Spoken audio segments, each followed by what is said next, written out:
I want to teach you one of the most underrated techniques in producing, something that's often overlooked, especially by young producers, because they're either intimidated by it or they don't understand it.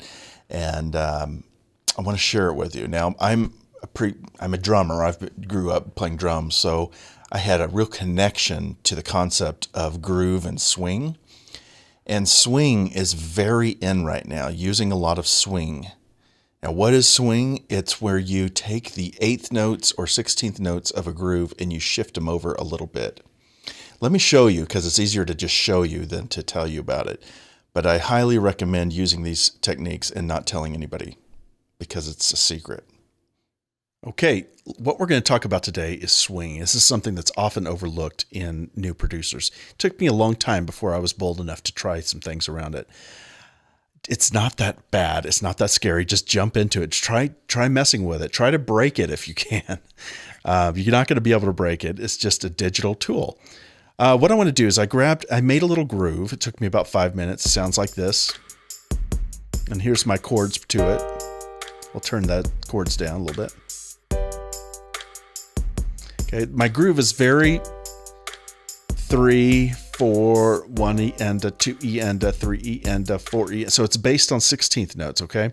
Very kind of slow. It's about 72 BPMs.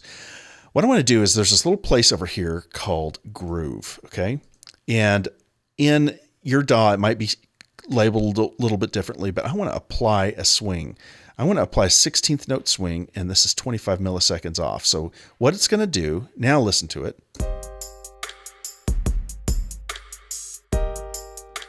And I'm just going to solo the drums. Now, going back to none. You're going to mainly notice it in these hi-hats right here. The hi-hats are being swung. If I put it on 16th again, and then I hit commit, it's going to shift all these notes, their timing based on this groove, and it's going to make them permanent. So I'm going to hit commit. Notice that each one of these notes, some of them are a little off now. Some of them are, it's every other one is swung. They've moved these 16th notes off the grid a little bit, okay? And it changes the timing of the grid as well, how long it's sustained, and which doesn't apply as much to percussion, but it does if you're doing piano. So if we were doing piano, let's do something with a little more 16ths. So I'm going to record a part, and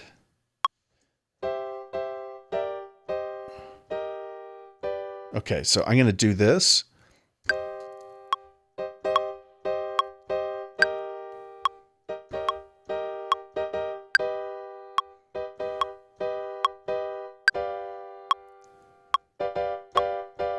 All right, so now I added a lot of notes that are in the 16th grid. There was a bad note in there. Get rid of that. This power of MIDI right there, baby. I'm going to highlight them all, and I want them to be, I don't want to change the end time. I just want to change the start time to be in the 16th note grid somewhere. Hit that.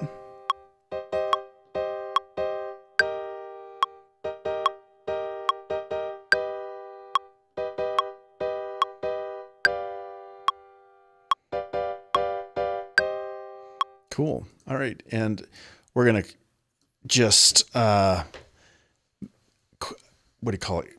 Consolidate that track to be a full 4-bar, in case you were confused by that. And now I want to unsolo that and add this beat to it.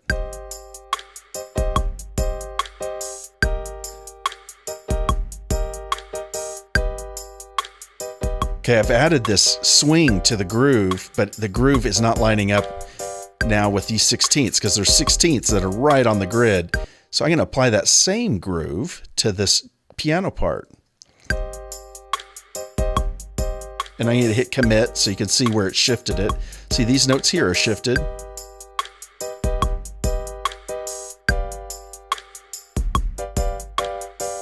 Doesn't that groove way more? Little groove can go a long way. So we're going to do something else. I want to requantize these so that they're back on the 16th grid, both the piano and this is without it quantized. without it swung.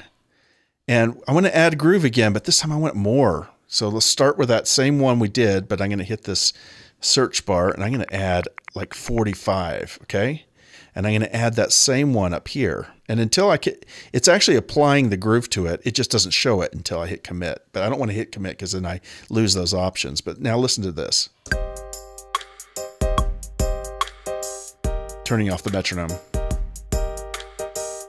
Oh, yeah. See how funky that sounds?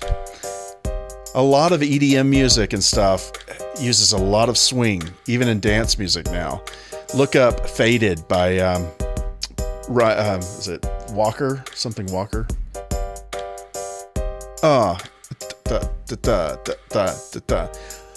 Okay, one more thing. One of the great things about groove also is that it can change the velocities of the notes as well. So I don't use this as much, but I want to let you know about it. If I select all these, if this is my groove down here, if I want to go to my groove pool and change it, instead of just swinging the notes, I want to change the velocities too. There's a lot of pre-made grooves in here. So we're going to change one of these. Let's do this hip hop 3. If we hit that, I'm not even sure what it's going to do until I hit commit. And I hit commit and I can see that it's changing the ending and beginnings of some of those. Let's not do that. Let's try a different one. Let's try a Latin percussion. Okay, I hit that and I hit commit. Notice how it's changing the velocities of the notes as well. And now we're going to do that to the grand piano. We're going to change it to the same one. Let's see how that sounds together. I have no idea what this is going to sound like. Actually, it's not bad. It's a little swung. There's a little swing in it I can hear, but it's changing the notes. You can see how it changed the velocity of the piano as well. So play around with these grooves. There's all kinds of groove. They call them groove pools, where people have created grooves, but they're really, really important. Since I've discovered swing, I put it on almost all my tracks. You can also apply swing to audio tracks. If I have an audio track, let me show you what that looks like. If I take this track, I can make this into an audio track if I want to real quick. I'm going to take the swing off of it. I don't think there is any swing on it. I'm going to make everything back on the 16th note. Let's just look at this. Okay. I can freeze this track, which is a cool little thing you can do now. Freezing it just means you're taking that and you're making it into audio. And you can look this up on how to do this. But now I've made that track into audio. I've committed. You don't usually want to do this, but if you had a track that was pre-recorded and it was already audio, okay, but I wanted to swing this, believe it or not, you can do this even though it's an audio track. The way you do it is you have to quantize the audio first. So see all these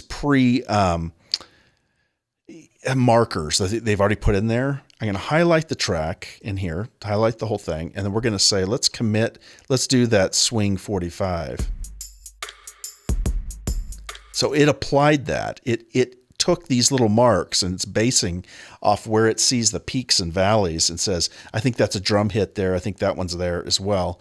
And if I hit commit, we can see what it's doing. It's moving this one a little over here, that one over there, and it's creating that same groove that we liked earlier. And that's in an audio track. So I do this sometimes to vocals, to shakers, to trumpet parts, to all kinds of things, so that all my grooves start to line up. It makes everything sound punchy. And if it sounds like everything's what they call in the pocket, it's a drummer term, playing in the pocket. And it just means everything just fits, right? Just sits really nicely together. Nobody plays totally straight. It sounds almost unnatural. Everything has a little bit of a groove to it, either 16th groove in the 16th note or an 8th note groove. Those are the ones you find the most. So play around with it, get excited, because grooves rock. All right.